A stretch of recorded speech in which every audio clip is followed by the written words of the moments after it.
Yeah, this is an immigration processing center. This is not an American jail. It's an immigration processing center, where then you get sent to the detention center. Because here in Illinois, we prevent from having detention centers. We only have processing centers. So they're only here for a short period of time before they get sent to their detention center before they're eligible for deportation. Right, and I'm not talking about whether or not they belong, they have to be sent out of the country again. I'm talking about the kind of treatment that they were receiving. Decent people separated from their family, children being separated and left behind. Why people have to be treated like this? Is there what's your solution to the treatment? So when you say like children left behind, so this is kind of going back to what I was talking about with DACA.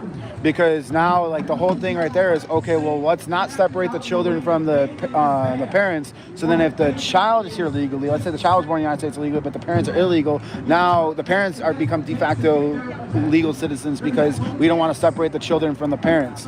So that creates an incentive for people to come here and have what is commonly referred to as an anchor baby, which is where you come to the United States, have a baby in the United States, that baby is a legal citizen, and now your parents are de facto legal citizens. Because you're not going to... Birthright, that's another term you could call it, yeah. I'm asking you about what your solution is to the kind of treatment that we're giving to decent human beings who are not felons and are treated worse than any of the felons in our country are treated. So, I think us as a society, I think, I guess I would need more specifics or more details about exactly what it is that you're not happy with in terms of their treatment, because if you come into the United States legally, then you don't get deported. If you come to the United States illegally, then you're eligible for deportation. So do you not think that anybody who comes in the country illegally should be eligible for deportation? No. I'm not arguing it at all. I'm only concerned about the treatment that human beings are getting in these places. No beds, poor food, no health care, no availability of their spiritual guiders to come in and give them consolation. Children, there was a friendo up here the other day, or for a couple of weeks, that had 12 children that have died as a result of ice raids and various things. That's not right. The offender, you looked at it closely, right? You looked at the dates on the offender? I can't say I did that. Okay, so just for clarification, that offender, if you look at the dates on it, some of those cases go back to 2004, 2007, 2009. It's not in the last year or two, not in the last Operation Midway Blitz or since the Trump administration or even Trump's first term. It's just ICE. Those are murders. They're still dead children. But those are I'm not calling them murders. Those are deaths that have happened in ICE custody. So right there, that's 12 over a 15 plus year span. So one child, one person a year potentially. And on top of that, it doesn't specify how they died. It just says that they died in ICE custody. You don't know if they had you don't know if they had a pre-existing. What's that? Do you know how they died? I don't. But that offender, it didn't specify how they died. It just said that they died in ICE custody. It doesn't say if they had a pre-existing condition. It doesn't say if they committed suicide. It doesn't say if they were killed by another detainee. So it doesn't specify how they died. They just put a bunch of faces on an offender that make it look like it's recent. If you don't look at it closely, make it look like it's recent. But in reality, that's 12 faces over a 15-year period, and we don't even know the cause of the deaths. I wonder what the percentage of those children are compared to your percentage of the people that are so terrible that are coming into the country. I mean, you're talking about a minority or making reasons for why it's okay that a minority of these people, children, died. I wonder what the percentage of the people that you're talking about that are so horrible are in comparison. I think that's a very small amount too. I'm not making excuses for why the children died. I'm saying we don't know. And then on top of that, offender, some of them were children, some were adults. They weren't all children. I saw were all children. I think I have a picture of that. I have to pull up my phone. But even then, Mario was also on it. The guy with the two children that was on the other friendo? Yeah. Yeah, he did get moved over there. That's true. Yeah. Yeah. But we don't know. I'm not saying that I'm not sympathetic to why they died, but we don't know. Let me see if I still have it on my phone. Give me one second, I gotta turn my phone on. All right. And then it might take a minute or two to go through my photo history. All I just really want to know is if you have some kind of a solution for better treatment of human beings. This is what this is all about. So, you think that they should have, tablets and TVs and commissary and Beds? okay, I think that they should have beds. I would agree with that. 3 meals a day. 3 meals a day, I'd agree with that. Toilet paper? So depending on how long they're held, I'm kind of unwilling to commit full send on a shower a day for everybody who's incarcerated. But like there should Access maybe to be showers. access to a lawyer, access to your clergyman, access to your family.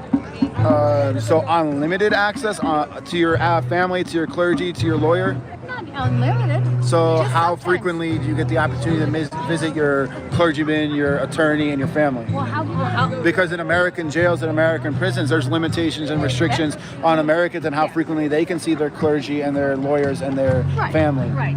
So they, especially if you're here illegally and you're eligible for deportation, then you definitely shouldn't have a more luxurious lifestyle while detained than an American citizen. No, but those are all things that are parts of rights of people who come in the country for any reason. Even criminals are supposed to have the ability to see their attorneys or let their families know where they are. Think of the mothers and the wives and the children who don't know where their dads and husbands are. My phone just died. That's okay. That's okay.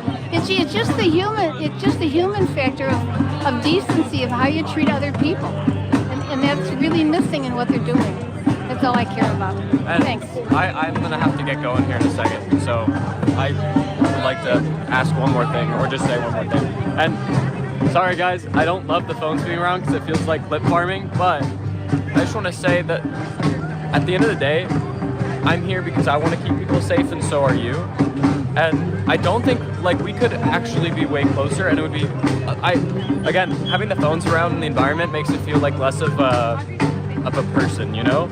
And so whenever I see like anti-protesters that are here, I'd love to talk to them because it's human on the other side. No, I think it's important for people to see these civilized conversations when people disagree, because a lot of times all you see out here is arguing and hollering and fussing and calling names. So that's why it's important for the phones to be around and catch something like this. So anyway, I think like in terms of the engagement with the conversations and the debates and the arguments, I think that's healthy. I think that's something that our society lacks. Like we only interact with and engage with people of similar ideologies to us. Not echo chambers, we're unwilling to interact and engage with somebody of an opposing viewpoint. And that pushes us further to the extremes, further to the extreme right and further to the extreme left. And we never get a chance to understand each other. And it creates more polarization.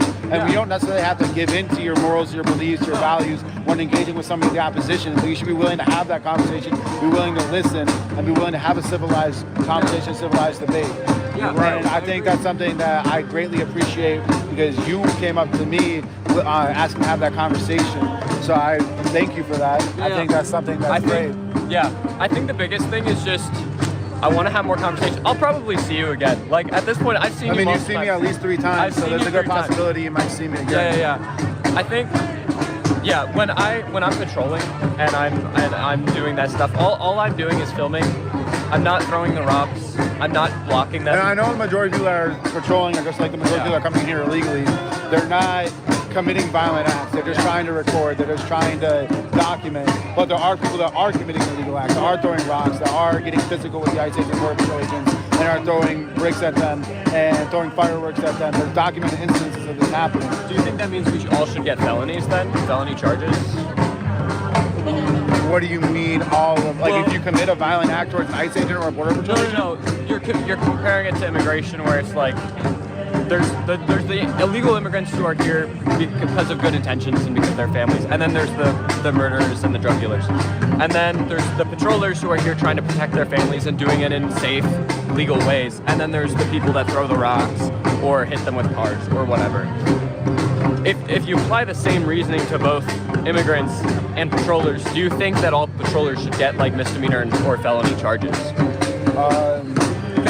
No, but I think it's stalking. I 100% think it's stalking to follow people around all day, every day.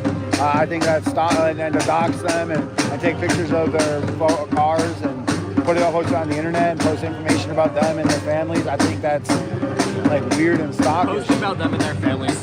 I don't do that. I feel like that's I definitely think it's stalking though, because if I were to you go home right now and I start following you everywhere you go, you're gonna have an issue with that. You're gonna feel uncomfortable. You're like, why is this guy following me? I'm probably gonna call the police and tell them, hey, this guy's following me. Or hey, you walk into the gas station, you walk into the convenience store, and you see me right there hey, why is this guy here? Yeah, I think. But that's what you're doing, the ICE agents and Border Patrol agents. That has not happened to me specifically, but I'm saying there's ICE agents and Border Patrol. Hypothetically, that's basically what's happening to ICE agents and Border Patrol agents. They're everywhere they go, they're getting followed. If it means anything to you, both of us don't want to be doing. Like, I don't want to be the one filming them and following them, and they don't want me there either. Right now, though, we see that if we're there and we are filming, sometimes they let the people go who are legal citizens. If we're not there filming, sometimes they disappear. And if we're not there to get their name as they're shouting it, being shoved into a car, we don't know who they are, and they disappear. And sometimes they're not able to get back in contact, and we have nothing on them. Oh, sorry. So I think the biggest thing, because again, I have to leave here in a second. I think. Yeah, my family's walking away. The biggest thing. Just Over 18? I'm 17. Under, okay, so I figured you were somewhere in that area. Yeah. I've seen you in Lyle. Oh, you see me in Lyle before? Yeah. Okay, yeah, at the No Peace. Yeah, Tesla.